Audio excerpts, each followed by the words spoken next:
buenas tardes. Bienvenidos a una edición más de LinkEM. Este año estamos virtualmente reunidos, no puede ser físicamente. Es un momento muy importante para todas las asociaciones de esclerosis múltiple vernos las caras y compartir. Este año lo haremos virtual. Sabéis que LinkEM es una reunión de varios días. Empezamos ayer con el espacio de comunidad y de organizaciones. Estuvimos reunidos en grupos de trabajo en comunicación y en gerentes, y hoy estamos con neurorehabilitación y ahora con la apertura de este debate, que lo hemos querido hacer también público y hemos abierto a la participación de otras organizaciones fuera de Esclerosis Múltiple España. Nos estáis viendo algunas personas también de Latinoamérica, os queremos dar la bienvenida. Y antes de dar paso, no me voy a extender mucho más, antes de dar paso al debate sobre nuevos desafíos en adherencia terapéutica, que es con lo que vamos a iniciar esta tarde, quería presentar como siempre nos acompañan del Ministerio de Sanidad. En concreto es un habitual entre nosotros, Jesús Celada, director de Política de Discapacidad. Y en esta ocasión le hemos pedido que nos acompañase a través de un vídeo al que voy a dar paso antes de empezar con el debate. Así que si tenemos ese vídeo disponible, damos paso a Jesús Celada. Buenos días a todas y a todos. Agradecer un año más a Esclerosis Múltiple España su invitación a formar parte de la apertura de esta jornada sobre neurorehabilitación englobada en el marco del encuentro LinkEM. Quinto año, 5 ediciones de un encuentro que guardo especial cariño porque creo que he participado en todos ellos, que siempre está en mi agenda a pesar de las nuevas formas que nos imponen para comunicarnos. Llegamos al mes de diciembre y sin duda toca hacer un balance de lo sucedido. Toca poner un hashtag o una palabra clave de lo que nos ha acontecido y sin duda esa palabra este año va a ser COVID. COVID, pandemia y confinamiento. Y precisamente ha sido durante el confinamiento, periodo durante el cual la Dirección General de Políticas de Discapacidad ha advertido una serie de puntos críticos que conviene no olvidarlos. El primero ha sido la falta de accesibilidad a los medios de comunicación. El segundo, la falta de sensibilidad de una parte importante de la ciudadanía con respecto a las necesidades de las personas con discapacidad en periodo de confinamiento prolongado. El tercero ha sido la necesidad de revisar un modelo residencial en el que todavía viven muchas personas con discapacidad, así como los profesionales que allí trabajan. El cuarto, la falta de sensibilidad de los sistemas sanitarios y de accesibilidad a la sanidad para personas con discapacidad que empeoraban. Y el quinto y último ha sido precisamente las consecuencias de unos servicios de rehabilitación y terapéuticos cerrados durante un tiempo prolongado, cuya causa ha sido la acentuación de las discapacidades de las personas. Todo ello se resumiría en una palabra, y es la falta de cultura en discapacidad que aún existe en la sociedad española. Y al compromiso con esa cultura, a la extensión de esa cultura a todos los sectores, debemos contribuir tanto las administraciones públicas como las empresas privadas, como el sector social organizado en torno a la discapacidad. Y precisamente LinkEM cumple con esa necesidad, cumple con ese objetivo de trasladar la cultura de la discapacidad a todo el resto de la población. Sin más, agradeceros esta invitación una vez más, desearos una feliz jornada y espero, por supuesto, vernos de nuevo el año que viene.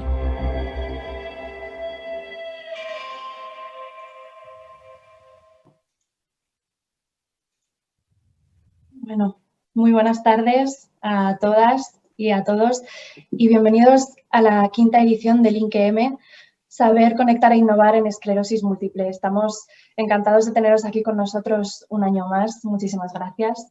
Gracias, Pedro, por tus palabras y por dar comienzo a este coloquio que, como bien has dicho, forma parte del espacio de neurorehabilitación de LinkEM. Un evento que históricamente se ha celebrado de forma presencial, pero que este año, debido a las circunstancias que vivimos, nos hemos visto forzados a trasladarlo al formato virtual. Este evento, LinkEM, está pensado por y para los profesionales que trabajamos en el ámbito de la esclerosis múltiple y aunque la verdad es que echamos mucho de menos teneros cerca y estar juntos en el mismo espacio, no podemos pasar por alto que también este formato virtual tiene muchas ventajas. entre ellas que favorece que os podáis conectar muchísimas más personas. Tanto es así que este año hemos doblado el número de asistentes al evento y tenemos incluso participantes, asistentes de América Latina. Así que bienvenidos a todos aquellos que no nos conocíais antes, para los que esto es nuevo. Muchísimas gracias por estar aquí y gracias a los que habéis confiado una vez más en Esclerosis Múltiple España y en LinkEM, a pesar de este nuevo formato virtual. Os quiero animar a dejar vuestras preguntas a nuestros ponentes en el espacio que tenéis habilitado debajo de la ventana de reproducción. Y os recuerdo que el hashtag de este año es LinkEM 2020. Quiero dar las gracias a Jesús Celada, director general de Políticas de Discapacidad, por estar un año más en un evento tan especial para nosotros, por su compromiso con EME y con todas las entidades de pacientes. Jesús, es siempre un placer contar contigo y poder escucharte. Muchas gracias. Y no quiero dejar tampoco de agradecer a nuestros patrocinadores, BMS, Sanofi, Biogen, Novartis, Roche y Almiral, porque sin vosotros este evento no podría llevarse a cabo y no podríamos estar aquí ahora mismo, así como al Ministerio de Sanidad, Consumo y Bienestar Social. Muchísimas gracias a todos. Como todos sabemos, este año está siendo un desafío constante, pero es especialmente retador para todas aquellas personas que conviven con una enfermedad crónica, como es el caso de la esclerosis múltiple. A finales del año pasado, desde Esclerosis Múltiple España, decidimos poner en marcha una investigación sociosanitaria sobre la adherencia al tratamiento, porque consideramos que es una cuestión de vital importancia para la calidad de las personas con esclerosis múltiple y también para su entorno, especialmente para aquellas personas cuidadoras. Lo que no sabíamos era que el 2020 nos iba a dar la vuelta a todo, que nos iba a descolocar y nos iba a forzar a enfrentarnos a unas circunstancias muy complejas en muchísimos ámbitos y casi con lo opuesto. Quiero aprovechar además para felicitar y para dar la enhorabuena y poner en valor el trabajo que están haciendo todas las entidades de pacientes y todos los profesionales que trabajan en ellas, porque sí es verdad que somos un sector acostumbrado a trabajar en el reto, en el desafío. Este año está siendo especialmente duro para todos. Somos muy conscientes de la labor que hacéis, de todo el trabajo que hacéis, de lo importante que es y queremos desde aquí de nuevo daros las gracias y poner en valor lo que hacéis. Así que voy a pasar a presentar a los ponentes de esta mesa. Queda claro, ¿no?, que ahora más que nunca hablar sobre adherencia en esclerosis múltiple es clave y yo he decidido rodearme de 6 excelentes profesionales para poner este tema sobre la mesa, para plantear preguntas, pero sobre todo para encontrar respuestas. Me acompañan el doctor Jaume Sastre Garriga, él es neurólogo, es subdirector del CEMCAT. Muchas gracias, Jaume, por participar y por estar aquí con nosotros. Nos acompaña también Sandra Sánchez Vergés, psicóloga en la Asociación de Esclerosis Múltiple de Baix de Llobregat. Muchísimas gracias, Sandra, por estar con nosotros. Está también con nosotros el doctor José Francisco Ávila de Tomás, médico de familia, miembro del Grupo de Trabajo de Innovación Tecnológica y Sistemas de Información de la SENFIC. Muchas gracias, José, por estar con nosotros esta tarde. Tenemos también con nosotros a Heidi Goicoechea, enfermera de la Unidad de Enfermedades Desmielinizantes del Hospital Gregorio Marañón de Madrid. Muchas gracias, Heidi, por estar aquí con nosotros. Quiero aprovechar además para darte la enhorabuena por este premio internacional que recibiste hace poquito, el Nightingale 2020, por tu labor en esclerosis múltiple. Enhorabuena, felicidades. Y tenemos también con nosotros a María Gálvez, directora de la Plataforma de Organizaciones de Pacientes, la POP. Buenas tardes, María, muchas gracias. Y a la doctora Marisa Martínez Ginés, que es neuróloga y responsable de la Unidad de Enfermedades Desmielinizantes del Hospital Gregorio Marañón de Madrid. Muchísimas gracias, de verdad, a todos por estar aquí hoy con todos nosotros. Quiero empezar por leer la definición de adherencia que hace la OMS.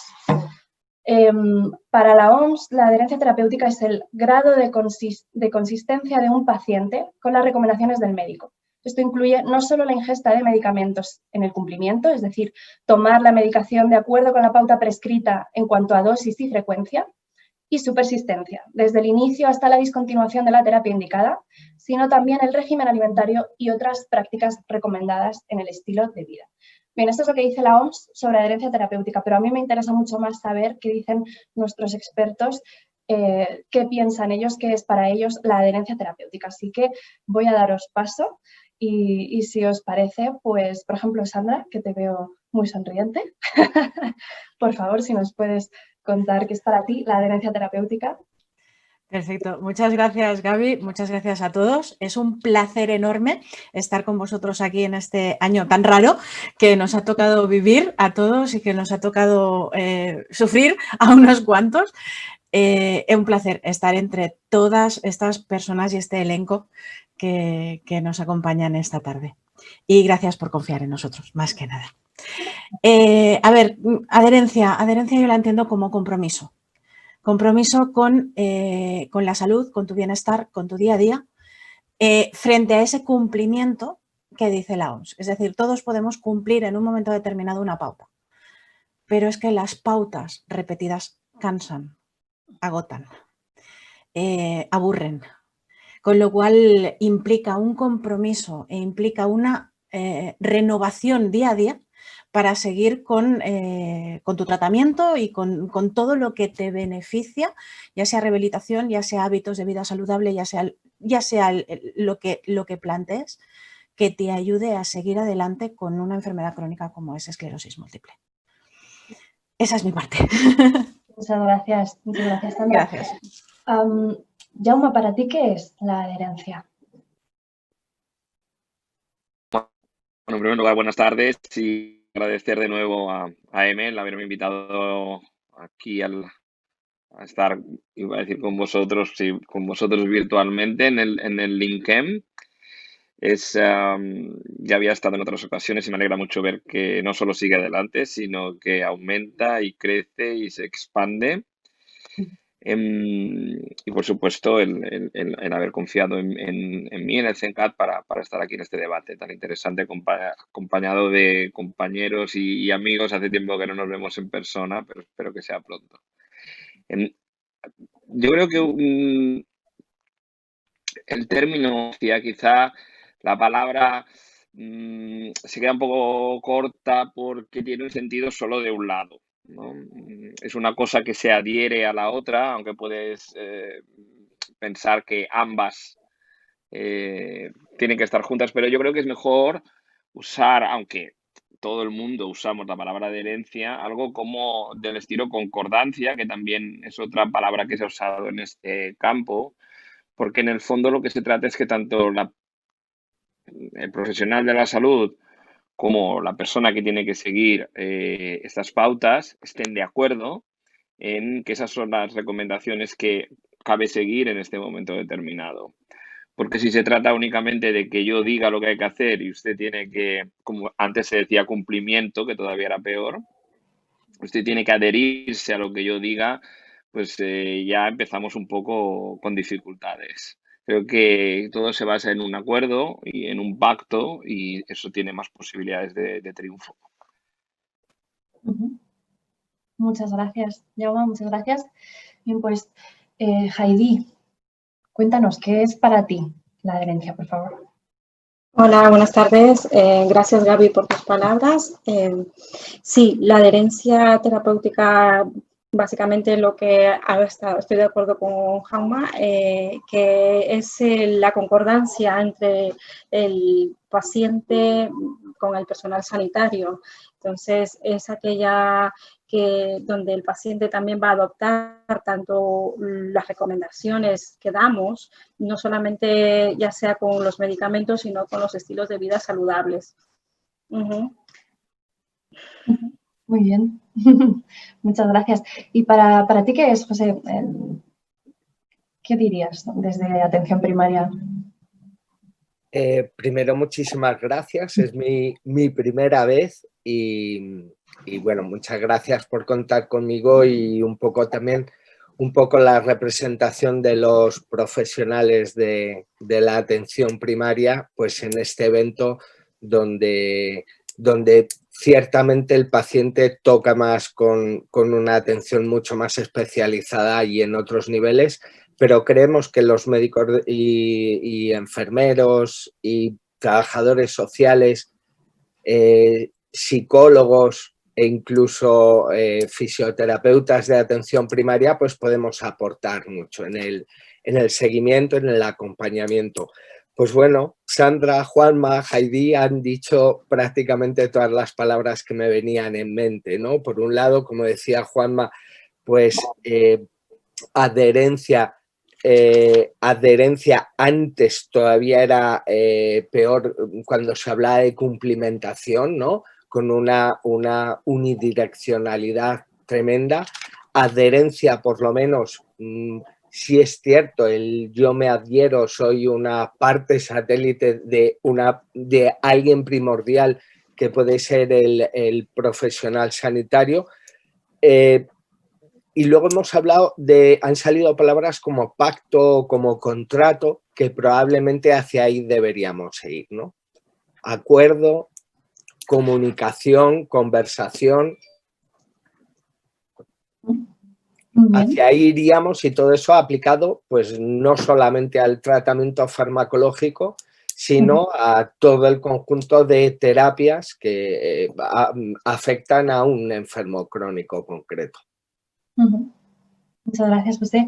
Y María, tú que estás quizás en un marco diferente, pero creo que también es muy interesante tu visión en este sentido. ¿Cómo entiendes tú la adherencia terapéutica? Bueno, yo cuando pienso en adherencia pienso en tres claves, ¿no? Por un lado, la multidisciplinariedad. Yo creo que en la adherencia tienen que intervenir diferentes profesionales para que sea un hecho, ¿no? Y después pienso en la relación profesional sanitario-paciente, en esa relación de confianza que se genere, que se tiene que generar para que se dé la tercera pata de la adherencia, que es la corresponsabilidad. Del paciente, del profesional. Yo creo que es un poco en línea con lo que comentaban mis compañeros, ¿no? Esa cooperación, a lo mejor sería la palabra que buscamos, para que se dé esa corresponsabilidad de los pacientes en la adherencia. Pero para eso tenemos que cuidar muy mucho y fomentar esa relación del profesional sanitario-paciente y en la que se genere ese clima de confianza donde se puedan trasladar las dudas que puedan surgir. Muchas gracias, María. Y Marisa, por último, cuéntanos, ¿qué es para ti la adherencia? ¿Cómo lo vives tú? Pues yo creo que, bueno, ante todo, muchísimas gracias, Gaby, por la invitación. Es un placer, como siempre, participar con vosotros y fomentar la información sobre esta patología crónica que cada vez pues, está teniendo más importancia a nivel mundial, ¿no?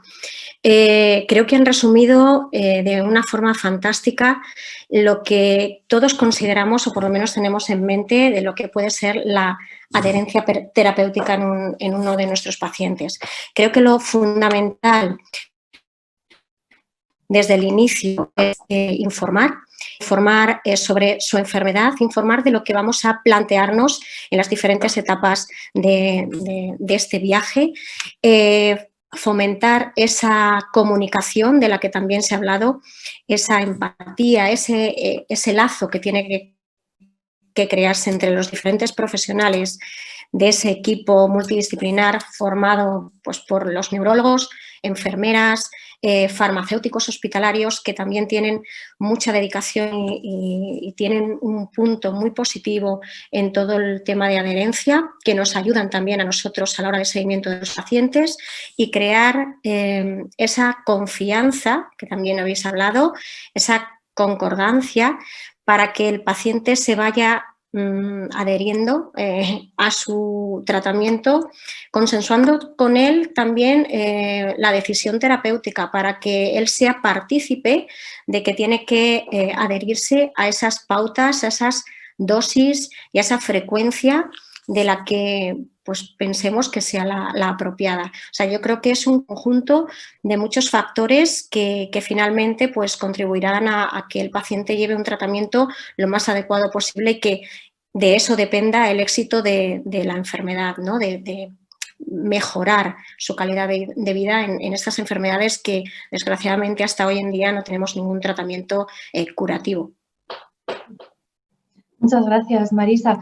Me gusta mucho escucharos y me parece muy interesante porque en una sesión, la sesión de trabajo que hemos tenido esta mañana en el espacio de neurorehabilitación, que trataba sobre la entrevista motivacional como herramienta de trabajo, se hablaba mucho sobre este tema y comentaban desde Bilbao, desde Adembi, que a pesar de lo que pueda parecer, ¿no?, que las circunstancias de este año tan complejas podrían haber afectado muy negativamente a la adherencia de sus usuarios, y nos consta que es el caso de algunos, en su caso ha sido más bien al contrario. Ellos han percibido que la adherencia ha sido mucho mayor, que ha subido mucho esa adherencia y lo relacionan con el hecho de que han podido educar a sus usuarios, que esa corresponsabilidad que comentabais ha crecido, que se han hecho más cargo, ¿no?, de su enfermedad, de sus síntomas, de su tratamiento. De alguna manera ellos han experimentado esto en sus usuarios. Me parece muy curioso y me gustaría preguntaros si vosotros consideráis que estamos ante un nuevo paradigma de adherencia al tratamiento en esclerosis múltiple, si creéis que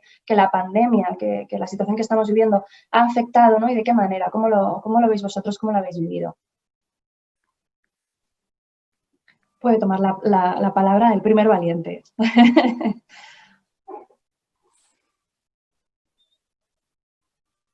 Si no os animáis, os voy a poner... Bueno, a ver, yo, hablando de asociaciones, si quieres, barro para casa, exacto, y voy explicando un poco desde el Baix Llobregat también cómo lo hemos estado viviendo.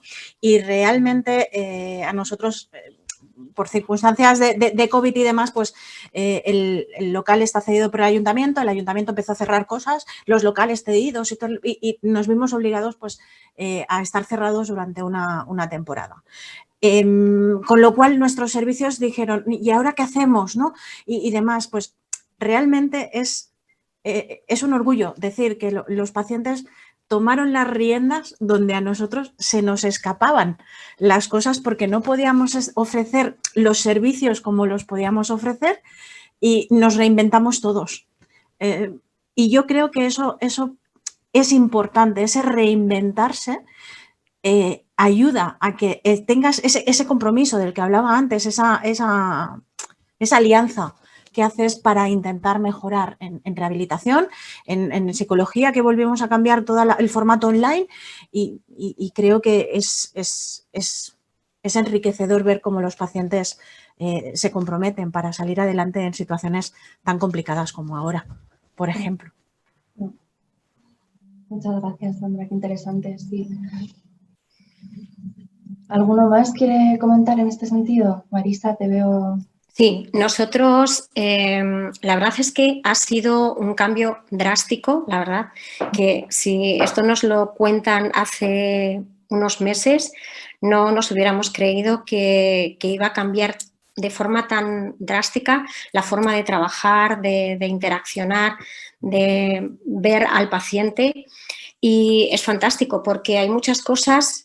Hay puntos negativos, pero hay cosas positivas que podemos implementar de aquí a un futuro. Nosotros hemos tenido la suerte también de contar con, como decía anteriormente, con el servicio de farmacia hospitalaria, que ha tenido una gran labor también a la hora de contribuir a que el paciente siguiera un tratamiento desde casa, a fomentar esas pautas terapéuticas que se cumpliesen en el plazo oportuno. Si no podían trasladarse al hospital a recoger medicación, se les ha enviado. Se ha intentado asegurar que su medicación llegase a tiempo semana tras semana.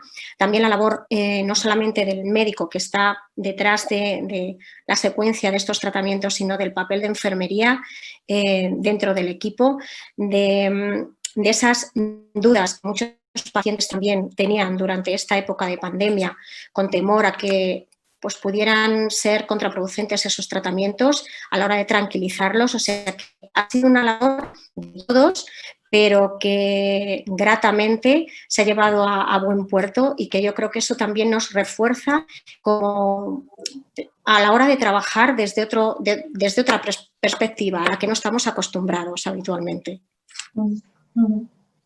Qué bueno, me gusta mucho escucharos así en positivo, hablando en positivo sobre este tema, ¿no? Jaume, así.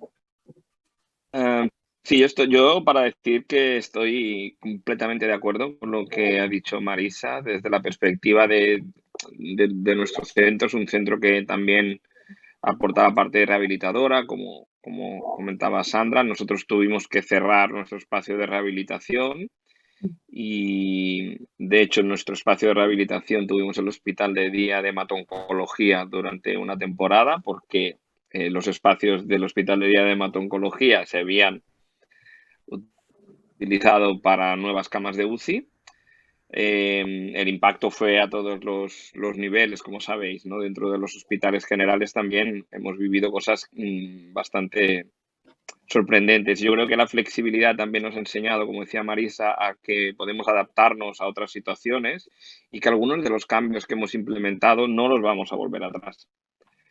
Creo que, para poner un ejemplo sencillo, nosotros no realizábamos videoconsulta y la razón que siempre se había utilizado para no realizar videoconsulta era porque había un problema de privacidad, de datos, etcétera, etcétera. En pocas semanas, el Instituto Catalán de la Salud, que es el proveedor de salud fundamental en Cataluña y es el al que pertenece mi hospital, implementó un sistema seguro de videoconsulta embebido en nuestra historia clínica informatizada. No hay ni que salir del sistema informático donde escribes para conectar la cámara y estar en un sistema seguro con nuestros pacientes. Esto es un avance que si hubiéramos tenido que esperar a que se produjera de manera natural, no sé, igual 10 años, no lo sé. Eso se produjo en semanas. Entonces, estos cambios, pienso que para algunas cosas ha sido un catalizador. Tendremos, por supuesto, unas dificultades durante un tiempo, porque ha habido otras cosas que desgraciadamente no han podido ser sustituidas. Estoy hablando de la resonancia magnética, de los tratamientos rehabilitadores, que hasta que nos hemos reinventado virtualmente, pues hemos necesitado un tiempo. Pero otras cosas, como decía Marisa, estoy completamente de acuerdo, han sido positivas. Al menos veo que nuestra experiencia ha sido. Interesante, la verdad que es cierto que las nuevas tecnologías ya estaban de alguna manera presentes, ¿no? En el ámbito sanitario y se veía que la cosa se estaba desarrollando, pero es verdad que por fuerza mayor este año hemos tenido sí o sí que desarrollarlas y sobre todo que aprender a utilizarlas, porque yo creo que en ese sentido quizás lo más importante es que tanto los pacientes, las personas con esclerosis múltiple en este caso, como nosotros los profesionales, necesitábamos ser educados y seguramente necesitemos seguir siendo educados. Yo en este sentido me gustaría preguntarle a José, que tiene mucho conocimiento con respecto a las nuevas tecnologías en salud. ¿Cómo lo vive él? ¿Cómo lo ve él? ¿Qué futuro? Previo a la pandemia, si ya creías que esto iba a suceder, ¿cómo lo viven? ¿Y cómo lo viven los pacientes, sobre todo? Pues previo a la pandemia yo creo que éramos un puñado de sanitarios locos, ¿no? Que estábamos a favor, investigando y trasteando con herramientas de comunicación digital, fundamentalmente con el paciente. Y evidentemente la pandemia nos ha hecho reinventarnos. La necesidad de mantener unas consultas estaba ahí y teníamos que utilizar las herramientas que había. No era posible o era muy difícil lo presencial, pues la única posibilidad que teníamos era lo telemático. Y las herramientas ahí estaban. Y como decía Jaume, pues había problemas de privacidad, de confidencialidad, que todos los servicios sanitarios públicos pues lo ponían como excusa, bueno, como excusa o como realidad legal en este momento para hacerlo, pero siempre decíamos que había soluciones tecnológicas. Y es más, muchos proveedores de salud privados están utilizando la videoconferencia como herramienta habitual de teleconsulta con pacientes.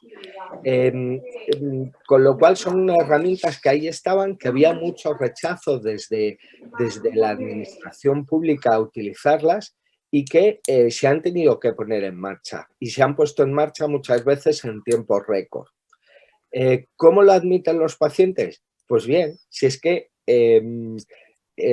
¿cómo lo admiten? Pues como cualquier ciudadano que a lo largo del confinamiento está haciendo reuniones con familia, con amigos, a través de videoconferencias, y yo creo que para toda la sociedad esto ha sido una normalidad que nos ha venido rápidamente. Entonces todos nos hemos acostumbrado. Sí es cierto que quien tenía necesidad de utilizar estas herramientas las utilizaba, Yo tengo una paciente de 80 años que tiene a la familia desperdigada por el mundo y lleva haciendo videoconferencias con sus nietos y sus bisnietos porque no le cuesta, no tiene otra forma de comunicarse, ¿no? Entonces, muchas veces la edad que la habíamos puesto como limitante o el conocimiento tecnológico son inconvenientes que si hay necesidad, hay ganas de salvarlos, se pueden salvar.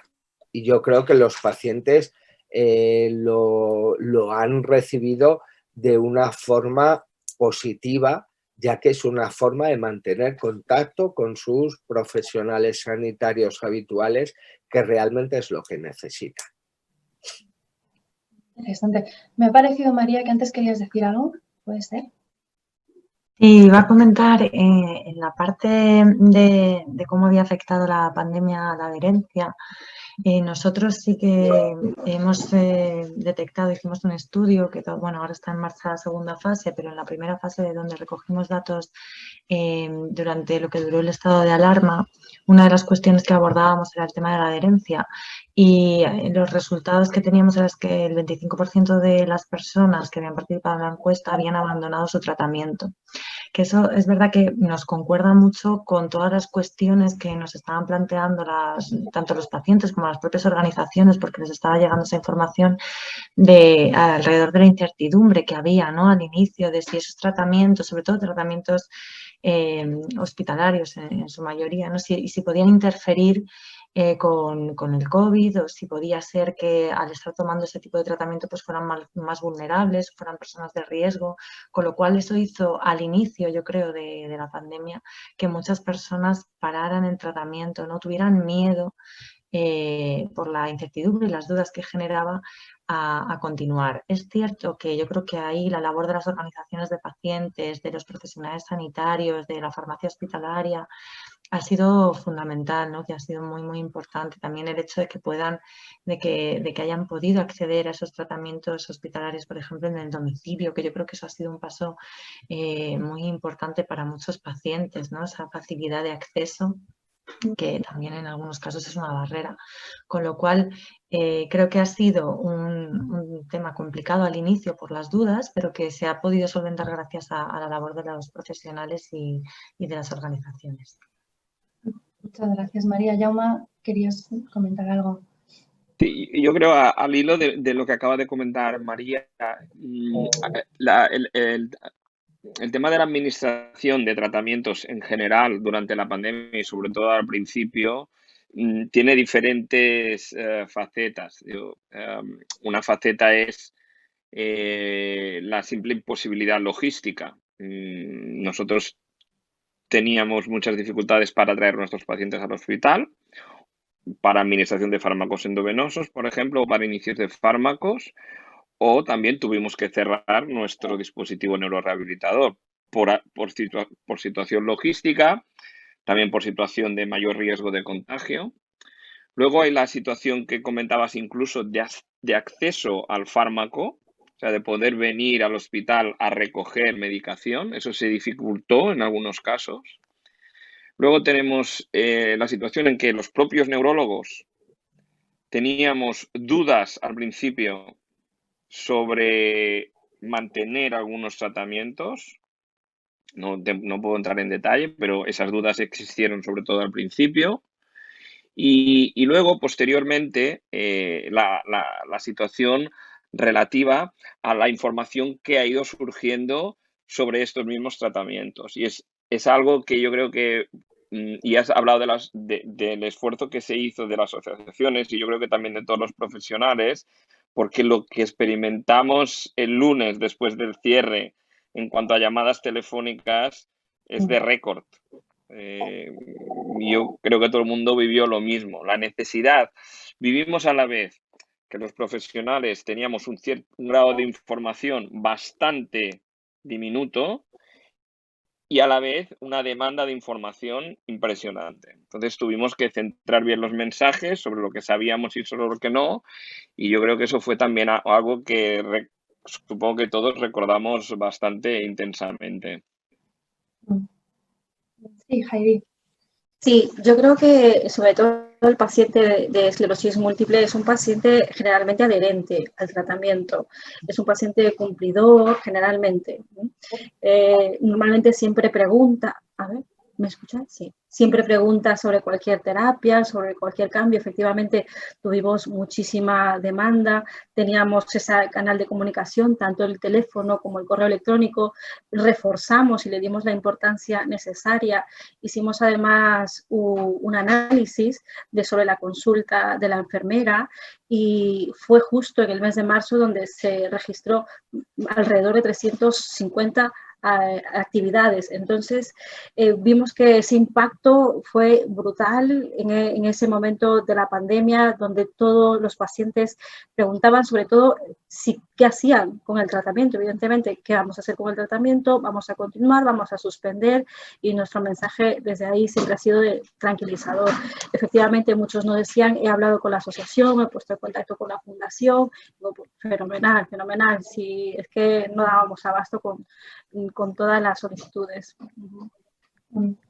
Claro, efectivamente esa incertidumbre estaba, ¿no? La incertidumbre está siempre presente en la esclerosis múltiple, pero este año efectivamente ha sido tremendo y es esta situación, ¿no? de dificultad de accesibilidad. Yo creo que es algo que los profesionales que trabajamos en esclerosis múltiple teníamos ya presente, es decir, es una realidad para muchos de los usuarios, una dificultad de accesibilidad por distintos motivos, también por el tipo de enfermedad de la que estamos hablando.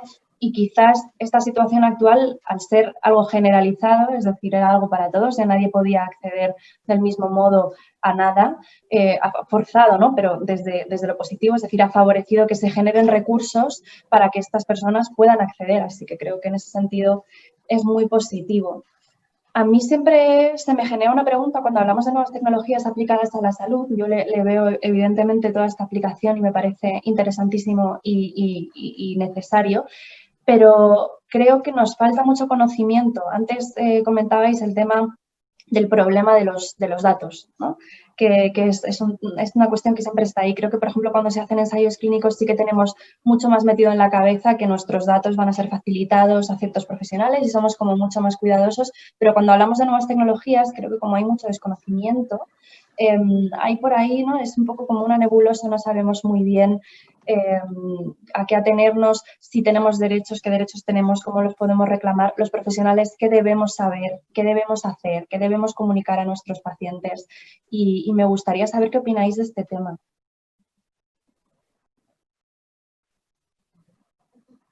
Me lanzo un poquito. Bueno.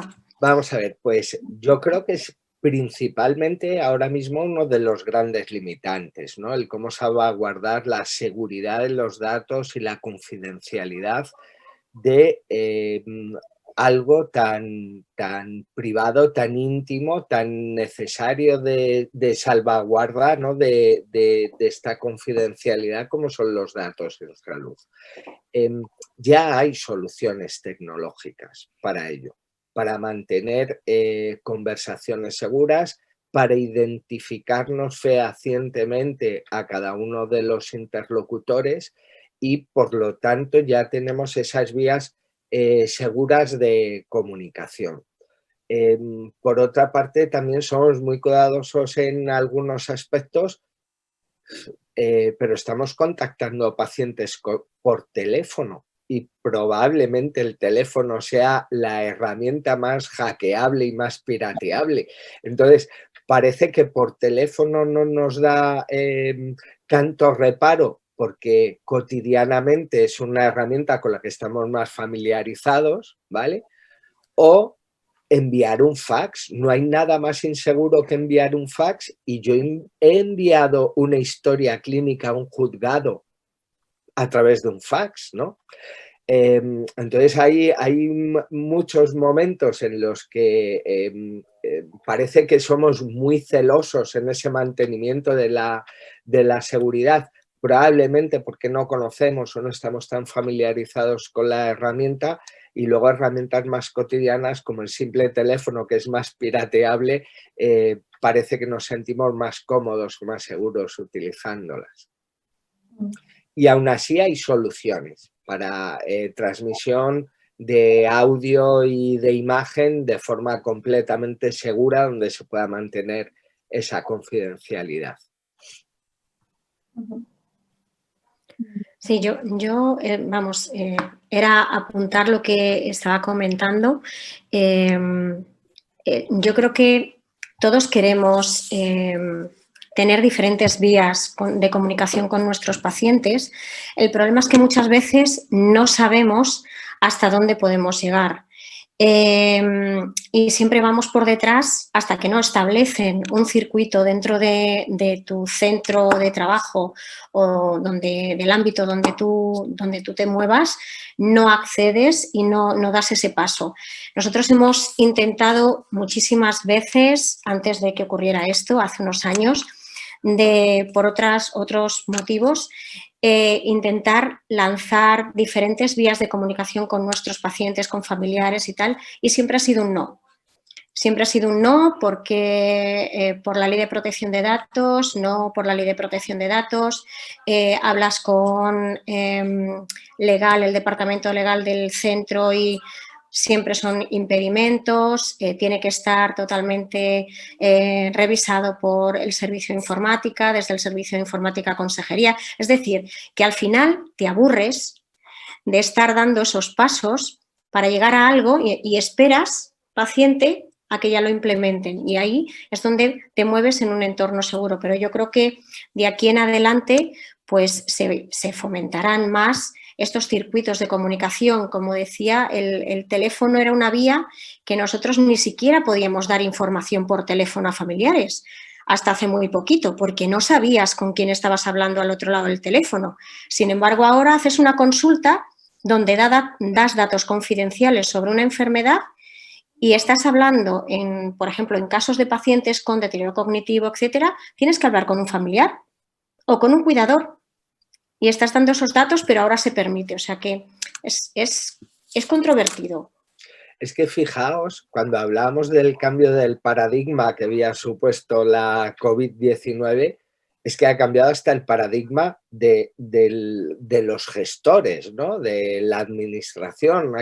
Ha cambiado también hasta la perspectiva del propio paciente, donde en un momento determinado prioriza el hecho de comunicarse con sus profesionales de referencia o puede priorizar este hecho al de la salvaguarda de la confidencialidad, sin que eso nos exima a nosotros a ser los garantes de mantener esa confidencialidad de todos los datos.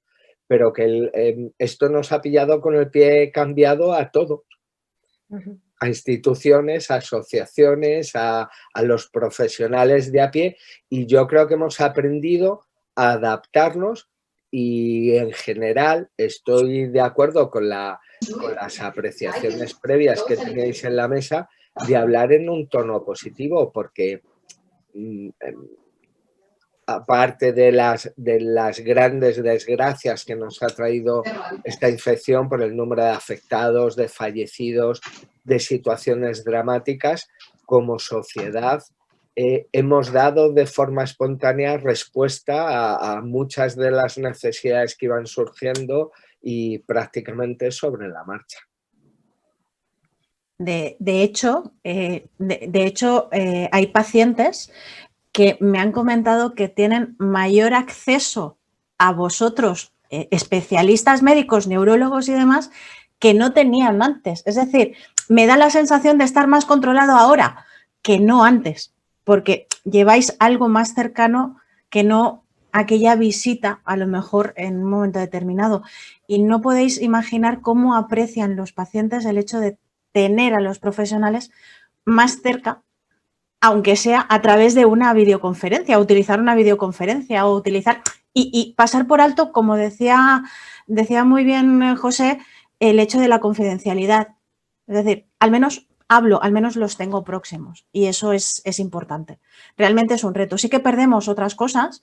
Yo no sé vosotros, pero cuando el paciente entraba yo me fijaba en todo, la manera en que iba vestido, en que iba peinado, en que iba traje, es decir, en muchísimas cosas, aparte del discurso que pueda tener conmigo, nos fijábamos en todo, que a lo mejor esta parte, pues sí que queda más diluida, pero el paciente tiene la sensación de estar más arropado ahora o más controlado, digamos, con una videoconferencia o con un contacto más, no tan físico o no tan estipulado y oficial.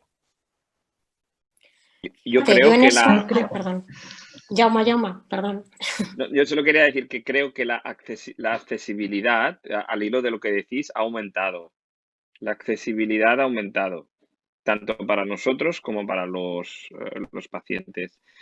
Cuando es necesario, tenemos las puertas abiertas, pero el grado de videoconsulta que hacemos ahora nos permite también llegar en cualquier momento a cualquier punto, sin tener que recorrer kilómetros o esperas. Estoy completamente de acuerdo.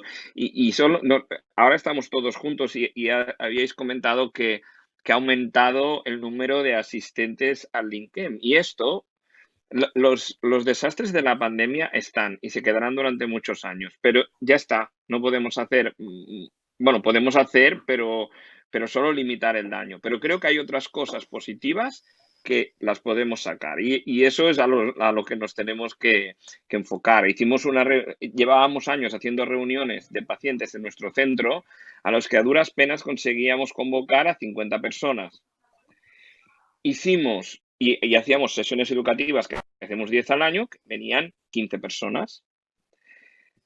Cuando lo estamos haciendo virtual, hicimos una reunión informativa que sí que es cierto que fue en el tiempo duro de la COVID, tuvimos más de 700 asistentes y las sesiones informativas, que son las mismas que hacíamos el año pasado, que teníamos 15 personas a duras penas, ahora llegamos a los 60 sin problemas.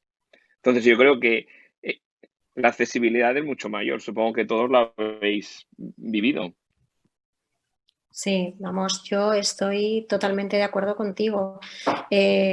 Hacíamos lo mismo, o sea, nosotros desde hace ya años teníamos también esas sesiones formativas y tal, como tú dices, a nivel presencial el aforo siempre es mucho menor que a nivel virtual, es tremendamente, pues tienes una mayor difusión y como habéis dicho hoy, pues llegas a países de fuera de España, Latinoamérica, etcétera, porque la gente hoy en día se maneja en las redes sociales. Es una difusión ya de información, no solamente a través de médico-paciente, etcétera, sino de una difusión a nivel mundial. O sea, que es a lo que nos tenemos que ir adaptando, aunque nos cueste en ocasiones. Pero es así, yo creo que es otra forma de empezar a hacer medicina. Desde luego nosotros al principio, por el tipo de enfermedad, porque tienes que ver al paciente, porque tienes que explorarlo, porque tienes que, como decía antes la compañera, lo ves entrar por la puerta y ya sabes un poco de qué pie cojea. Si viene mejor, si viene peor o si está más o menos, ¿no? Eso lo tienes que palpar, lo vas a echar en falta. Probablemente una vez al año tengamos que tener, o 2 veces al año, las veces que se necesite, al paciente de forma presencial. Eso es indudable. Pero todas estas consultas que puedes hacer, incluso fomentar a tener pacientes accesibles que a lo mejor necesitan de un cuidador, de un familiar, que no pueden ir al centro en un determinado día, pues esto es lo que también vas a mejorar ese seguimiento, ¿no? Por vía telefónica o por videoconsulta. O sea, indudablemente son la nueva era. Yo creo que este año podría ser, aparte del drama que estamos viviendo, es como un cambio de paradigma, como estabais diciendo antes, de la forma de hacer o de ver a nuestros pacientes hace pocos meses a cómo lo estamos trasladando y cómo va a seguir en un futuro. Porque todas estas cositas pues vamos a tener que ir implementando progresivamente. Parece entonces, ¿no?, que hay consenso con respecto al cambio de paradigma. Parece también que es en positivo, que las nuevas tecnologías han venido para quedarse y que lo que tenemos, bueno, tenemos que educarnos, tenemos también ese compromiso nosotros como profesionales, es importante que así sea, pero a mí me gustaría hablar también de otras variables que consideráis que afectan a la adherencia al tratamiento, ¿no? El año pasado desarrollamos una investigación sobre el momento del diagnóstico en la esclerosis múltiple y bueno, queda muy claro, ¿no? Parece claro que que lo que suceda en ese momento, tanto cómo se comunique ese diagnóstico como las pautas que se den a continuación, cómo se genera el contacto con los profesionales y demás, va a impactar en la adherencia a esos tratamientos. Me gustaría saber cómo veis vosotros, si lo tenéis en cuenta a la hora de dar el diagnóstico o cuando viene una persona recién diagnosticada a vuestra consulta, a vuestro servicio, y también si tenéis en cuenta a las familias, al entorno de estas personas que tienen esclerosis múltiple y en este caso que han sido recién diagnosticadas. Sí que, yo no es que quiera ser protagonista aquí, pero bueno, como me lanzo y os doy mi comentario. Por supuesto que hay que tener en cuenta el entorno del paciente, es fundamental. Es fundamental tener en cuenta a las familias, a los cuidadores, porque van a ser los que van a ir acompañando a ese paciente en las diferentes etapas de la enfermedad. Entonces, tienen que conocer desde el principio toda la información en relación con la propia patología y con las terapias que se van a poner, porque hay que tener en cuenta que la gran mayoría de nuestros pacientes son mujeres en edad fértil que también tienen una planificación familiar futura y que eso es cosa de dos, no es cosa de uno nada más. Entonces, todo eso tiene que ser un compromiso de ambos. Y además, yo creo que el tener esa unión entre los familiares, paciente, médico, tal, va a fomentar que la adherencia a cualquier terapia que propongamos sea mejor, sea mucho más llevadera, que conozcan sus efectos, sus posibles efectos secundarios, las posibles contraindicaciones. Todo eso es necesario porque en ocasiones pueden llamarte y simplemente ser un efecto adverso de la medicación y no ser un brote, una recaída. O sea, todo eso se tiene que conocer desde el principio y tienen que estar informados tanto el paciente como su entorno.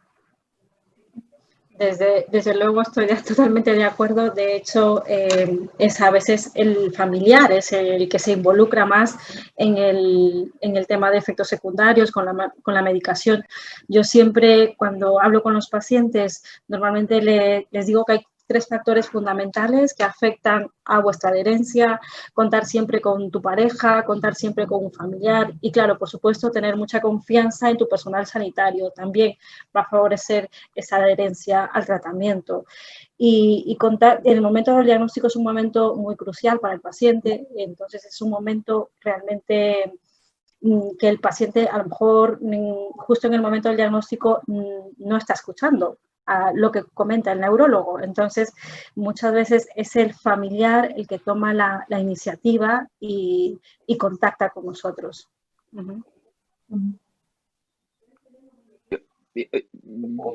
Yo creo que además hay un punto clave, estoy totalmente de acuerdo con lo que han dicho Marisa y Gedi. Hay un punto clave que es que tú no diagnosticas al paciente de cierta manera. Tú lo que diagnosticas, al menos en nuestra enfermedad, creo que diagnosticas a la familia o diagnosticas al núcleo duro del que esa persona forma parte. No, yo si estoy explicando el diagnóstico, una opción terapéutica a una pareja, por ejemplo, no me vale que la persona afectada me diga, no, voy a tomar la decisión yo porque la enfermedad la tengo yo. Le diré, bueno, me parece mal. Mi mujer y yo tenemos cuentas corrientes separadas y cada uno tiene su dinero, pero yo no me puedo presentar un día en casa diciendo que me acabo de comprar un coche, aunque sea con mi dinero.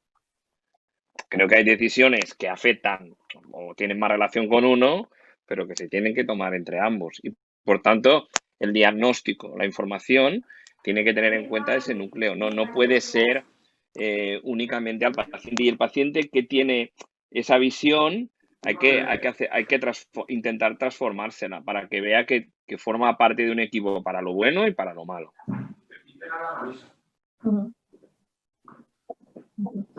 Y cuando ahora estamos hablando mucho de tratamiento, de adherencia al tratamiento farmacológico especialmente, pero ¿qué pasa con los tratamientos no farmacológicos, con los tratamientos rehabilitadores que en España se suelen dar, sobre todo en las organizaciones de pacientes? Es el principal punto en el cual se dan.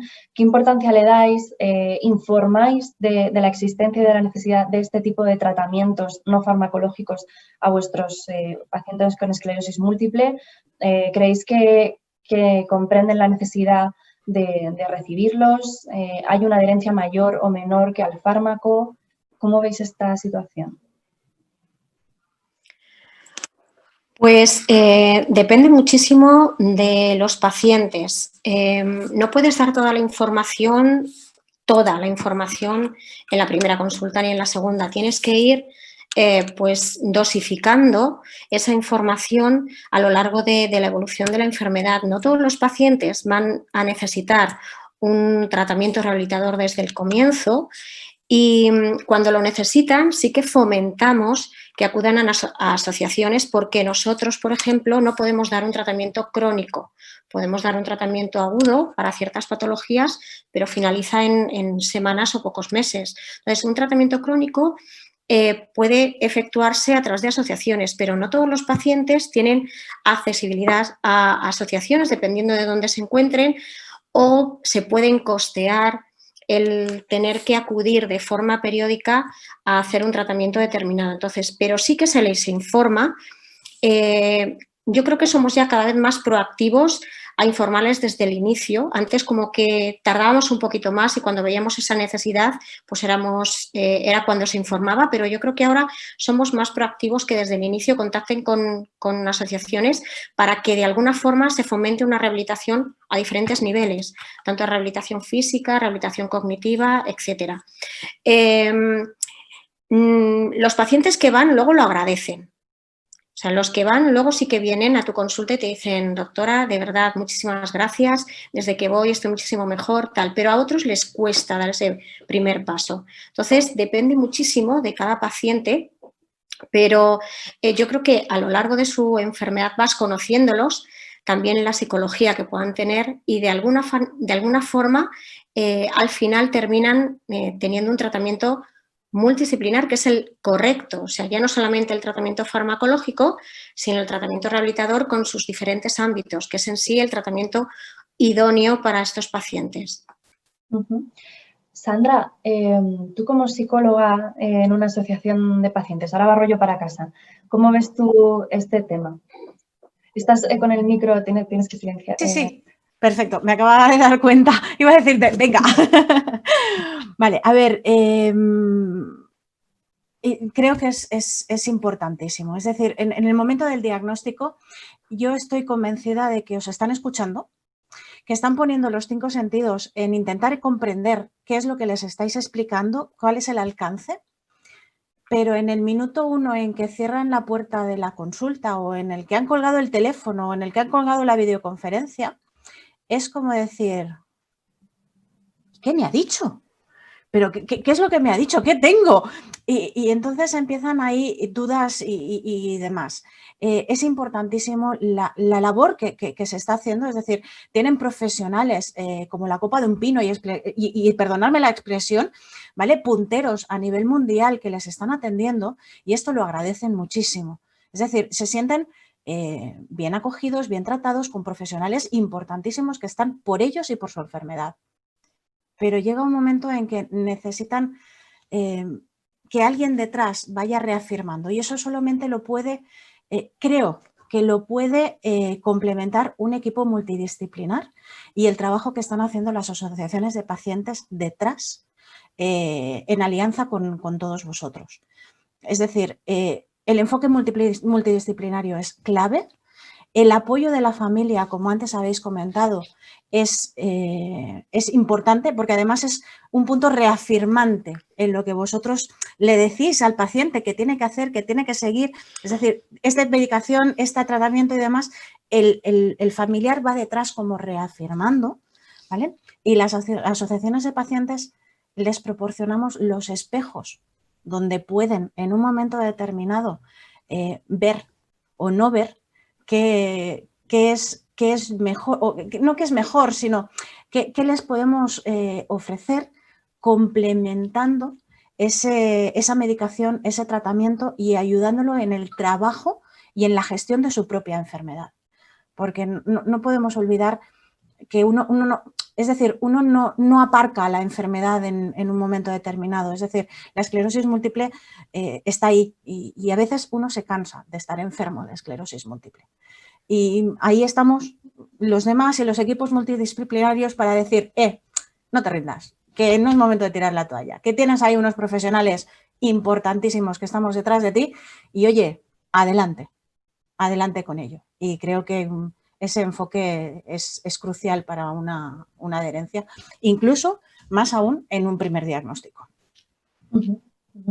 Y María, ¿cómo veis vosotros desde la plataforma de organizaciones de pacientes este tema? Que yo sé que estáis evidentemente muy en contacto con las organizaciones de pacientes y conocéis muy bien su labor.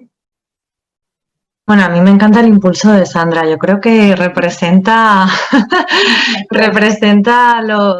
el entusiasmo y el compromiso de la gente que trabaja en una organización de pacientes, ¿no? Ya sea de esclerosis múltiple o de otro tipo de patología. Yo creo que la rehabilitación, los servicios de apoyo que se ofrecen desde las organizaciones de pacientes son una clave fundamental para su bienestar, ¿no? Para su calidad de vida, para su acompañamiento emocional, no solo para el suyo, también para la familia, y eso al final redunda también en mejor información y que tengan una mejor adherencia a los tratamientos, porque es uno de los aspectos que también se trabaja dentro de las organizaciones. Además, como decían, el acompañar el tratamiento farmacológico con unas terapias de rehabilitación que además se ofrecen desde organizaciones que son un punto de conocimiento de la patología, ¿no? Por toda la causística que van acumulando, por todo el tiempo que llevan trabajando en esa enfermedad. O sea, no es lo mismo acudir a un centro que no trabaja en este sentido como a una organización de pacientes en las que además de acumular ese conocimiento y esa experiencia, también tienen las personas la oportunidad de compartir dudas o situaciones que se van generando, ¿no? A lo largo de la enfermedad. Al final, la enfermedad acompaña a la persona, como tú decías, en todos los ámbitos de su vida, ¿no? Y la interacción que tenemos con el sistema sanitario, ahora, gracias a la tecnología, lo comentabais antes, es más fluido, ¿no? Es más flexible. Yo creo que eso es lo que nos puede aportar la tecnología, pero que la enfermedad nos acompaña también en el ámbito laboral, en el ámbito familiar, en el ámbito social. La salud está en las personas y las organizaciones tienen la capacidad de poder estar más cerca, ¿no? de la persona, en el caso de que bueno, pues, la tenga también cerca del lugar de residencia, pero sí que es un modelo más abierto y que se puede contar con la organización de una manera más cercana. Entonces, para mí son unos puntos de apoyo fundamentales en todo lo que se refiere al acompañamiento de la enfermedad y en particular a lo que es la adherencia. Yo creo que es un recurso que lo deberíamos de utilizar desde todas las unidades de esclerosis múltiples o especialidades, porque está ahí, sabemos que funciona muy bien, sabemos que se dedican solamente a la esclerosis múltiple y la información al paciente, evidentemente, bien decía Marisa, la intentamos dar dosificada. Es decir, cuando sale sintomatología nueva, se la recomienda.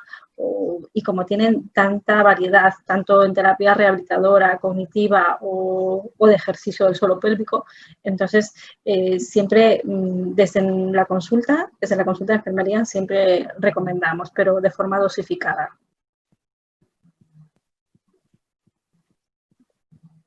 Hay pacientes que, bueno, comentaba que estoy totalmente de acuerdo y sé que la labor desde las asociaciones es fundamental y nosotros recomendamos que vayan, pero el tema es que muchos pacientes asocian la palabra redundante asociación con estar peor muchas veces. No piensan que es una ayuda desde el principio, sino que se van a encontrar con pacientes que están mucho peor que ellos, tienen una imagen de pacientes en silla de ruedas, que eso tienes que ir trabajándolo poco a poco. O sea, hasta que empiezan a hacer la primera llamada con las asociaciones, nosotros detrás llevamos también un trabajo desde la consulta donde fomentamos ese contacto, ese primer contacto. Y no todo el mundo quiere hacerlo. O sea que el tema es, estoy completamente de acuerdo, que desde el diagnóstico se debería empezar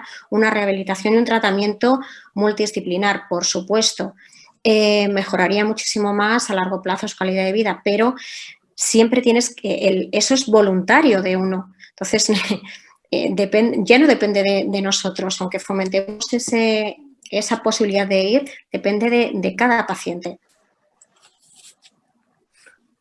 Sí, Jaume, adelante.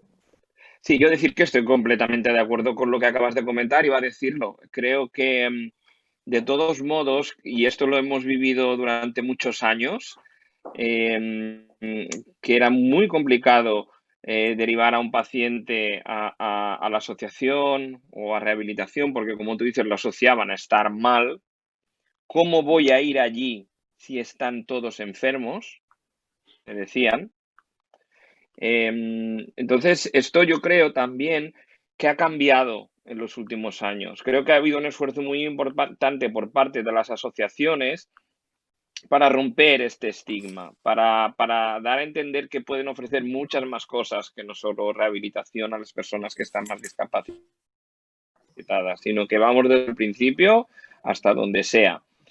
Y yo creo que la palabra rehabilitación o asociación poco a poco va perdiendo este estigma negativo, que me recuerda mucho a las personas que tampoco aceptan las ayudas técnicas. Hay personas que prefieren caerse 10 veces al día antes que aceptar una ayuda técnica, porque si llevan un bastón están enfermos, si no lo llevan no lo están, aunque se caigan 10 veces. Eso me recuerda mucho a ese tipo de conducta, ¿no? Y yo creo que el esfuerzo que se ha hecho desde las asociaciones ha sido clave. Ahora pasa también con un término como son los cuidados paliativos. Yo ahora he participado en una guía de cuidados paliativos para personas con esclerosis múltiple grave, progresiva y grave. En cierto modo, cuando hablas con los paliativistas te decían, no, nosotros tendríamos que estar incorporados desde el principio. Entonces a ti te suena, Dios mío, ¿cómo vamos a poner cuidados paliativos? Que suena a algo muy feo. Pero la realidad es que estas asociaciones las tenemos que romper porque muchas veces, estas asociaciones mentales, las tenemos que romper porque muchas veces nos impiden disfrutar de unos recursos que nos irían muy bien. Y repito que las asociaciones en los últimos años, María, Gabriela, Pedro, han trabajado muchísimo para romper este estigma y para que se vea como algo moderno, como algo útil a todos los niveles. Y creo que, bueno, en ese sentido, ¿no? Queda claro que el papel de las organizaciones de pacientes es esencial y es cierto que, por suerte, ha cambiado. Hemos trabajado mucho en que cambie esa visión y ese estigma con respecto a las organizaciones, pero bueno, estamos todavía en el camino, ¿no? En muchos sentidos creo que, sobre todo, a nivel de sociedad, falta mucha comprensión, falta mucho conocimiento sobre la labor que tenemos y su importancia, y creo que en eso tenemos también una responsabilidad y en ello estamos, me consta a todos, por hacerlo notar. Pero me gusta mucho escucharos y conocer vuestra opinión en este sentido. Nos estamos ya acercando al final del debate y estamos recibiendo preguntas, así que voy a lanzaros preguntas que nos van haciendo por el chat. Fabiola García nos pregunta: ¿cuál es el papel del médico de atención primaria y del neurólogo en facilitar la adherencia terapéutica a tratamientos no farmacológicos, como la logopedia, la neuropsicología, la fisioterapia, ¿no? Y también viceversa, ¿cómo pueden los profesionales de la neurorehabilitación apoyar la adherencia a esa otra parte, al fármaco?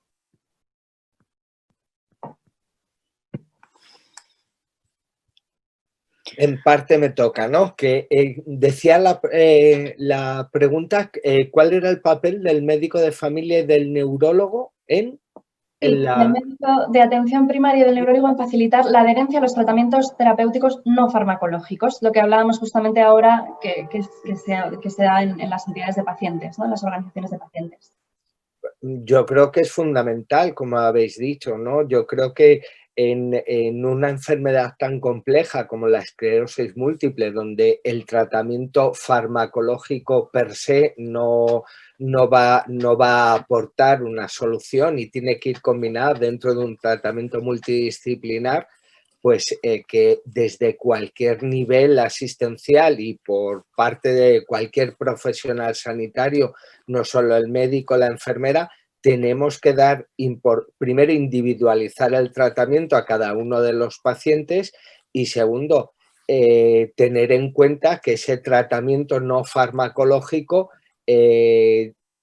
tiene la misma o más importancia en algún paciente que lo que le va a ofrecer la farmacología en un momento determinado.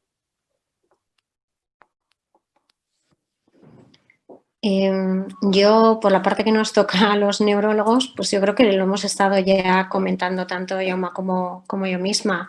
Yo creo que desde la consulta lo que tenemos que inculcar al paciente es la necesidad, ¿no? La necesidad de esos tratamientos, el que son complementarios al tratamiento terapéutico, al tratamiento farmacológico, y que uno no quiere decir que estés con uno y quites el otro, no, sino que todo es posible, que además mejoraría pues algunas funciones que están deficitarias en ese momento, que nosotros desde la consulta, la verdad es que desde el ámbito hospitalario es mucho más difícil, quizás por el retraso de consultas, porque muchas veces no hay suficientes fisioterapeutas, logopedas, etcétera.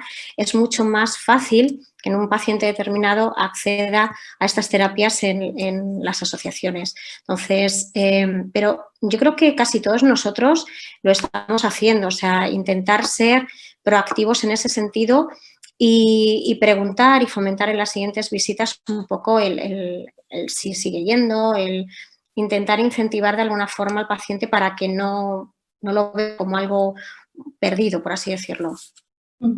Y a la inversa, Sandra, ¿cómo pueden hacer los profesionales de la neurorehabilitación para que se adhieran al fármaco? Exactamente, creo que es el mismo trabajo, es el trabajo de decir que un tratamiento complementa al otro, es decir, necesitan evidentemente un tratamiento, necesitan del resto de tratamientos, de las comorbilidades que vayan saliendo, también por parte de medicina primaria, como puede ser una colesterolemia o cosas de estas que también conllevan un tratamiento crónico y por nuestra parte decirles que evidentemente hacer una rehabilitación, llevar una vida sana, llevar unos hábitos de vida saludable, una higiene de sueño correctamente, va a ayudar a que esa medicación haga realmente el trabajo que tiene que hacer en un momento determinado. Es decir, tienen que hacer caso a su neurólogo, a su médico, porque es así para poder llevar una gestión de enfermedad correcta y desde detrás apoyarlos, evidentemente. Muy bien. Amaya Beloki, de Esclerosis Múltiple Navarra, os pregunta cuál es la mayor dificultad que os encontráis en vuestro día a día con respecto a la adherencia de vuestros usuarios o vuestros pacientes. ¿Con qué os encontráis prioritariamente y qué hacéis cuando os encontráis con estos problemas? Pues realmente lo que me encuentro muchas veces es que me sorprenden que nos mientan tan bien. Porque cuando llegan a la consulta, siempre lo primero que les preguntas es cómo van con el tratamiento, qué tal, algún efecto adverso, tal. Todo muy bien, doctora, todo muy bien. Y nosotros, hasta hace un tiempo, teníamos un listado de los pacientes vistos en consulta donde desde el servicio de farmacia hospitalaria nos mandaban cuando recogían medicación en el caso de tratamientos que necesiten recogida en farmacia externa, ¿no? Y veías que ese paciente no había recogido medicación en 6 meses.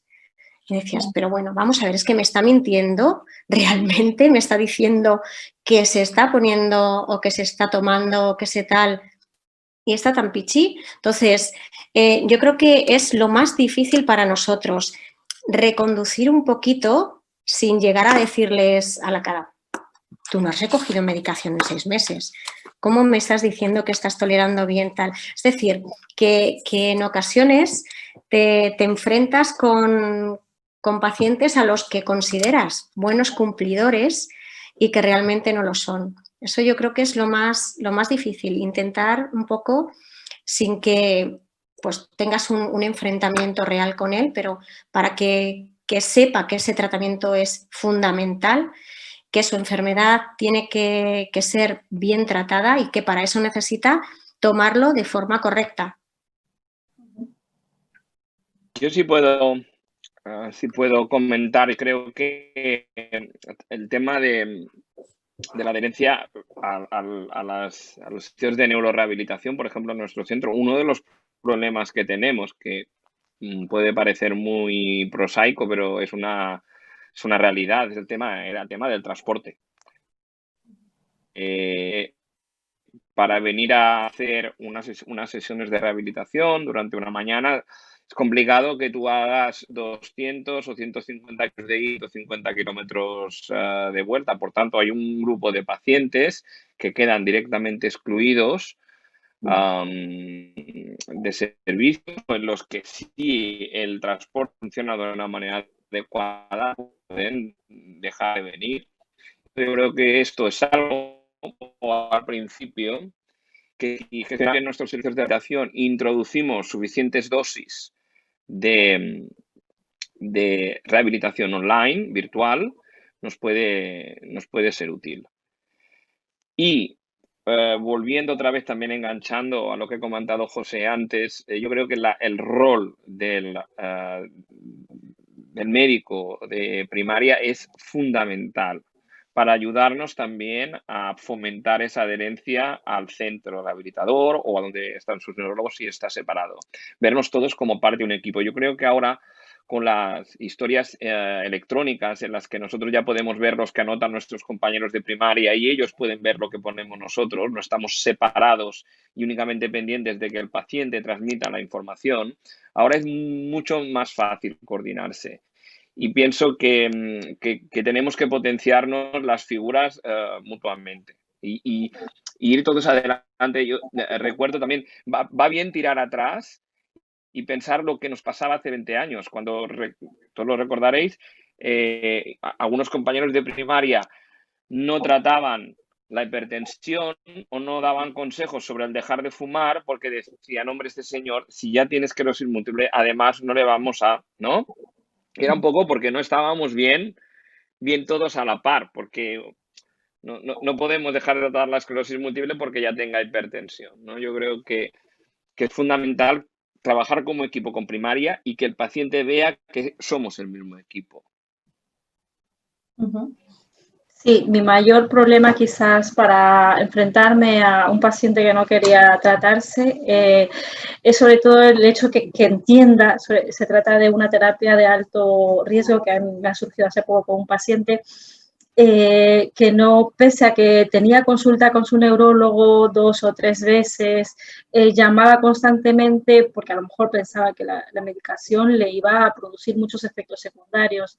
Ha sido llamada tras llamada, explicarle los efectos secundarios y es una paciente que era muy reacia a tratarse. Entonces ha sido cuestión de estar constantemente al teléfono con ella para que entendiera sobre todo los riesgos que puede producir la enfermedad ahora, que estaba con muchas lesiones activas en resonancia. Ese ha sido mi mayor reto con el tema de cuando hablamos de un paciente con ese problema de adherencia. Muy bien, muchas gracias. Bueno, creo que entonces la existencia o la necesidad de una red colaborativa, ¿no?, que ahora llama explicaba, una red colaborativa entre todos los profesionales de los distintos ámbitos, las distintas capas que están presentes en la vida de una persona con esclerosis múltiple es esencial. Creo que de alguna manera existe, ¿no?, porque bueno, aquí nos vemos a todos una vez más compartiendo y trabajando sobre este tema, pero quizás haya que reforzarla o por lo menos darle una mayor estructura, ¿no?, desde fuera y en ese sentido seguramente necesitaremos más apoyos institucionales, por ejemplo, ¿no?, por poner un ejemplo.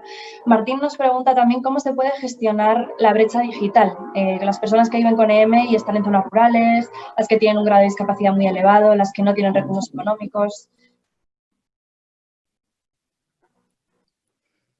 Me lanzo también. Bueno, la brecha digital es uno de los grandes problemas cuando hablamos de herramientas, tanto brecha digital, como decía la persona que preguntaba, en cuanto a conocimientos de manejo de herramientas digitales, como la brecha digital que existe en zonas rurales donde posiblemente la velocidad de conexión no es tan rápida como en una gran ciudad, ¿no? O incluso las personas que tienen discapacidad, ¿no? Yo creo que en lo digital, para el manejo de capacidades diferentes, sobre todo auditivas, visuales o de movilidad, también está habiendo soluciones a través de software adaptado y en hardware también adaptado, por ejemplo, uso de tabletas con pantalla táctil frente al teclado del ordenador, etcétera.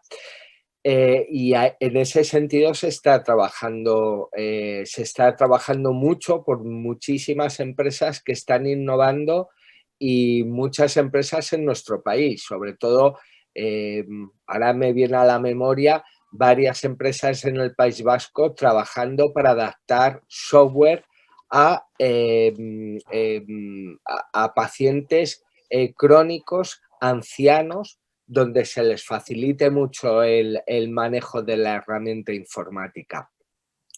Por otro lado, siempre el vacío en cuanto a la velocidad de conexión en las zonas rurales o en zonas urbanas, pues creo que eso no está en manos de nadie de esta mesa poner solución, nada más que, bueno, inversión de las grandes empresas de telecomunicaciones para homogeneizar la velocidad de conexión en todo el territorio. Y en cuanto hablaba al principio de, perdona. Sí, porque hablaba de velocidad. Pues problemas de recursos económicos, dificultad de recursos económicos, el vivir en un ámbito rural o tener un grado de discapacidad muy elevado, ¿no? Vale, y los recursos económicos, pues bueno, ese es otro límite que lo estamos viendo ahora, fijaos, hasta en el terreno educativo, donde los profesores y los maestros están recurriendo también a herramientas digitales, como pues en diferentes institutos, en algunos barrios especialmente deprimidos, donde hasta para la educación de los chavales el acceso a la tecnología, al aparato, puede ser un limitante en un derecho fundamental como es la educación. Yo creo que la brecha digital es uno de los mayores retos que tenemos ahora. Creo que aquí juega un papel fundamental la comunidad, los servicios sociales de los ayuntamientos, la sociedad civil como las organizaciones de pacientes, para ayudar, para formar, para facilitar esa brecha, bueno, pues para hacer que esa brecha sea menor, pero creo que también tenemos que ser conscientes de que no podemos dejar a nadie atrás y que tenemos que seguir atendiendo a otras personas mediante los otros recursos que tengamos, como llamadas telefónicas, ¿no? O sea que tenemos que ser conscientes de que no vamos a llegar a todo el mundo y que lo que tenemos que hacer es garantizar el acceso de una manera u otra a los servicios sanitarios. Pero sí que creo que igualmente las organizaciones de pacientes y los servicios, los ayuntamientos aquí tienen un papel importante. Muchas gracias, María. Nos preguntan también, hilando con lo que hablabais antes, si creéis que sería positivo que fueran las asociaciones de pacientes las que intervinieran directamente en el entorno hospitalario, o si eso podría ser una forma de combatir este miedo, ¿no?, del que hablábamos antes, que hay a las asociaciones, lo que van a encontrarse. ¿Qué opináis?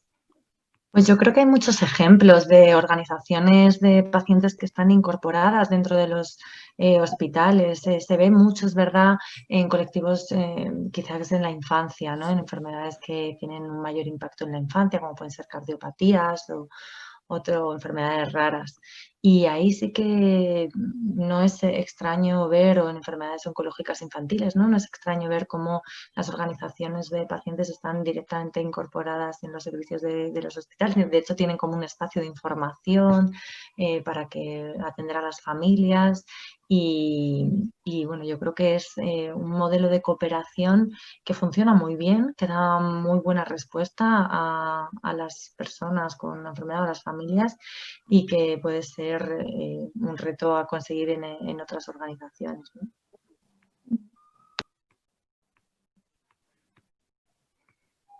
¿Alguien más tiene algo que añadir a este respecto?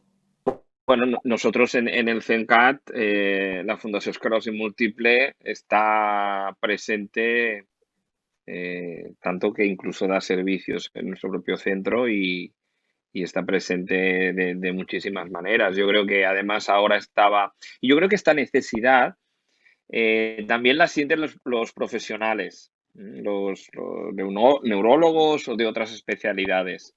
Creo que sentimos todos la necesidad de relacionarnos más y mejor con las asociaciones de pacientes de las enfermedades de las que nosotros nos hacemos cargo en nuestro día a día. Yo creo que ahora no es confidencial, estamos haciendo el plan estratégico del área de neurociencias en el Hospital Vall d'Hebron, y una de las líneas estratégicas es fomentar y mejorar la coordinación de los diferentes profesionales con las asociaciones de pacientes de los ámbitos respectivos. Eso no es solo un deseo de las asociaciones o una duda de las asociaciones, también está en nuestro lado y lo vemos seguramente como algo necesario. Otra cosa es cómo se implementa, pero que la necesidad también, yo creo que Marisa estará de acuerdo, Heidi también y José, ¿no? Que desde el punto de vista y Sandra también, pero está un poco más en el lado de la asociación ya, pero los que estamos más en el lado puramente sanitario, yo creo que debemos compartir la misma vivencia.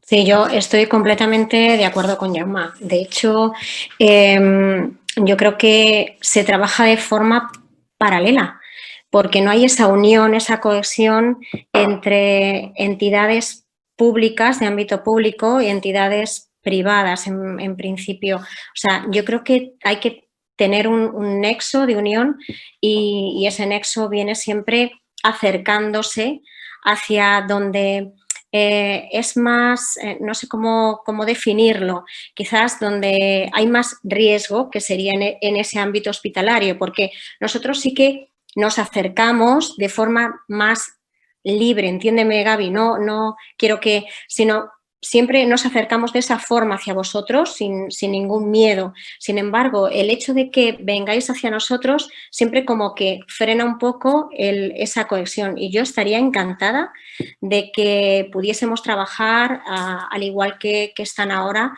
por ejemplo, en el CENCAT, porque daríamos ese tratamiento, esas necesidades de las que nosotros carecemos y que se entablarían desde el inicio. Ahí sí que, por ejemplo, un profesional de la asociación es el que tendría ese nexo de unión en esos pacientes recién diagnosticados para no tener ese miedo de acercarse a las asociaciones hasta que a lo mejor tienen una necesidad al cabo de unos años, unos meses, etcétera. O sea que yo creo que sí, que sería necesaria esa unión, ese nexo para trabajar en conjunto. Sí, quizás partimos, ¿no?, de un histórico de una relación un tanto compleja entre un sistema y el otro, y eso se nos ha quedado un poquito ahí, pero bueno, creo que se extiende, ¿no? Queda extendida esa mano ya desde el ámbito hospitalario hacia el ámbito de las asociaciones de pacientes, y me consta que a la inversa también es así. A la inversa, por supuesto, también.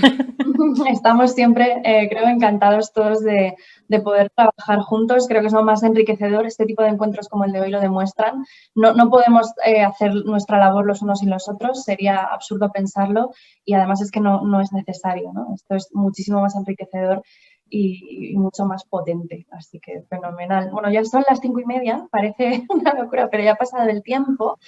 Y a mí me gustaría que cerrásemos con una pregunta. Os voy a poner ahí un poco en un aprieto. Quiero que me digáis qué variable creéis que es la más importante cuando hablamos de adherencia al tratamiento, ya sea farmacológico o rehabilitador en esclerosis múltiple, y un mensaje que le lanzaríais, que le queréis lanzar ahora a vuestros pacientes, a las personas con esclerosis múltiple, a los familiares, a los profesionales de este ámbito que nos estén escuchando. Venga, Sandra. Te ha tocado. Vale, lo he visto, lo he visto. Yo creo que la variable más importante, y no sé si alguien me va a tirar algo a la cabeza, porque me la has quitado, puede ser, es sobre todo la multidisciplinariedad. Es decir, varios enfoques dentro de lo que es el tratamiento y tratamiento general global del paciente es importante para conseguir una buena adherencia. Remar hacia un solo lado creo que no nos va a llevar a ningún sitio.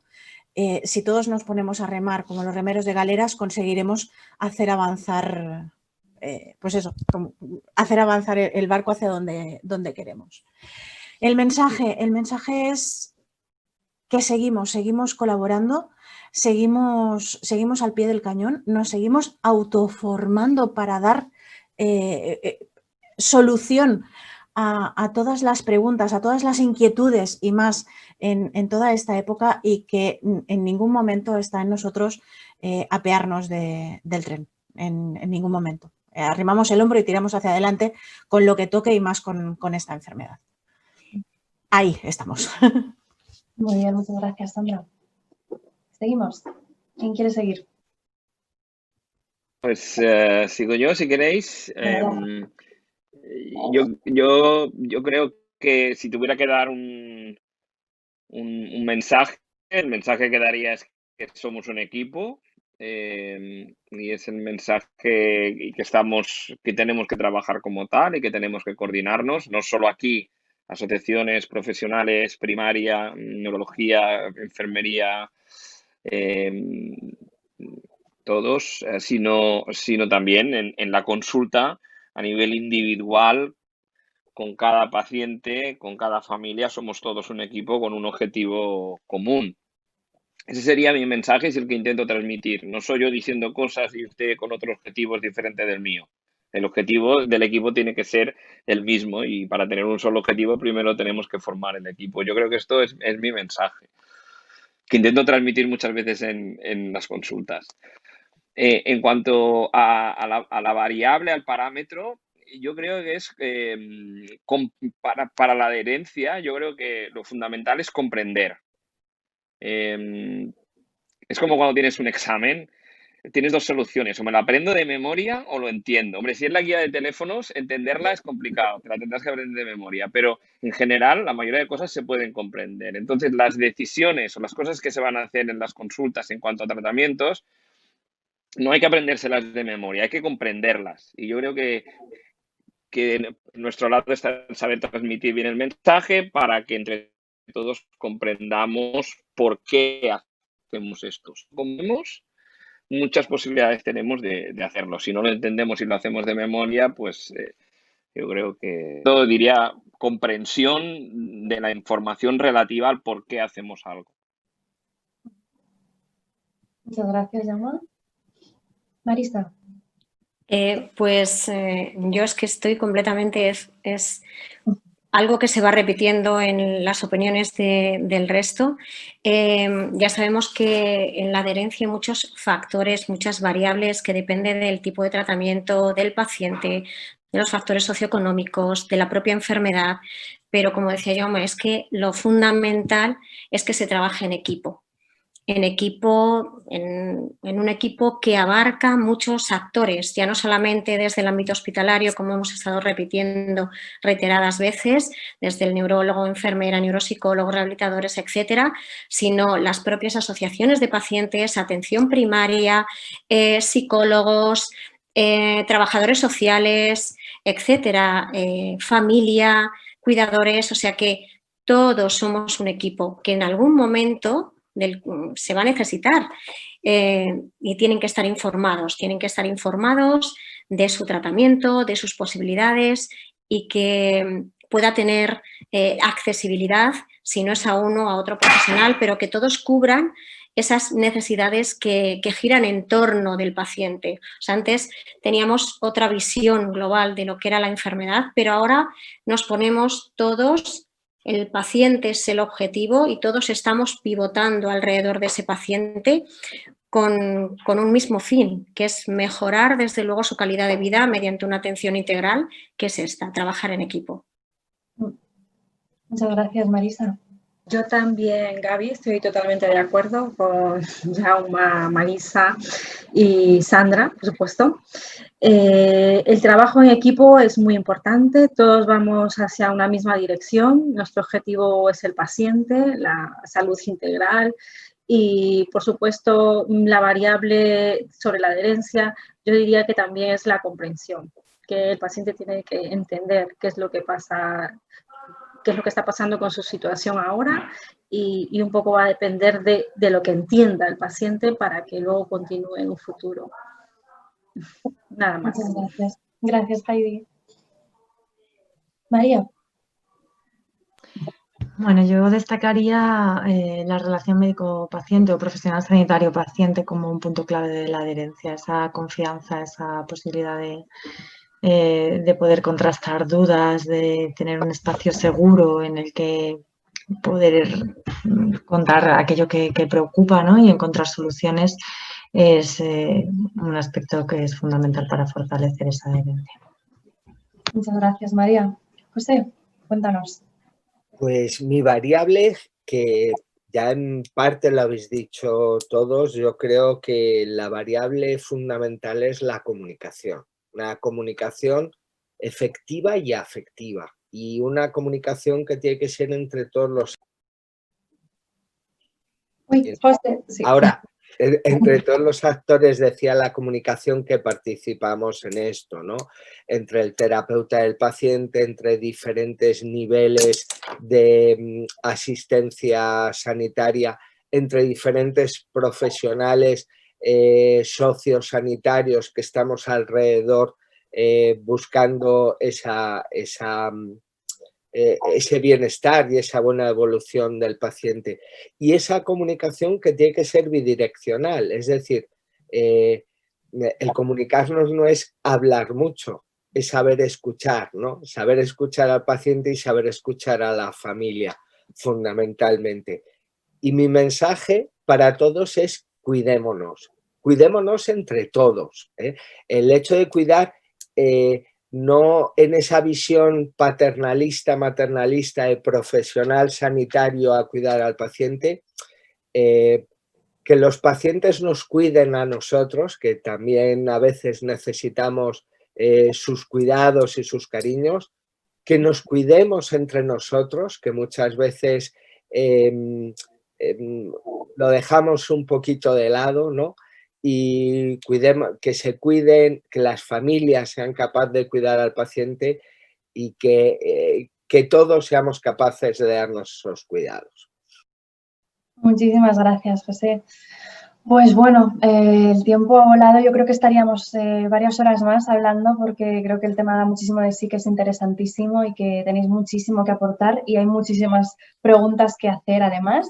Pero bueno, el coloquio ha tocado a su fin, lo que no toca a su fin es la conversación. Yo estoy segura de que esto lo vamos a continuar en distintos ámbitos. Ojalá esa red colaborativa que tanto tiempo llevamos poniendo ilusión en ella, ¿no? Que se termine de formalizar, que termine de reforzarse, de estructurarse.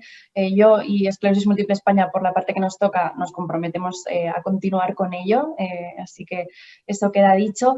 Y tampoco toca su fin LINKEM. Mañana a las 10 de la mañana finalizará el espacio de neurorehabilitación con una sesión para nuestros profesionales de las entidades miembros de EME, así que espero veros allí a todos por la mañana. Y a mí me gustaría cerrar, bueno, pues con este mensaje tan bonito y tan positivo, ¿no? De que somos un equipo, de que la adherencia es cosa de todos, de alguna manera, la adherencia al tratamiento de las personas con EM, su bienestar y también el de sus cuidadoras, y que estamos más fuertes y más activos que nunca, pese a todo. Así que la cabeza bien alta, levantemos ahí la cabeza porque tiene mucho mérito todo lo que se está haciendo. Muchísimas gracias a los 6, María, Marisa, Yauma, Heidi, Sandra, José, muchísimas gracias por colaborar, porque no me habéis puesto ningún tipo de problema, todo lo contrario, y eso se agradece muchísimo. Así que muchas gracias, y muchas gracias a todos los que os habéis conectado por vuestro interés y por vuestras preguntas. Seguimos. Un abrazo. Muy fuerte. Gracias. Cuidémonos. Muchas gracias. Muchas gracias a todos. Un saludo. Gracias a todos.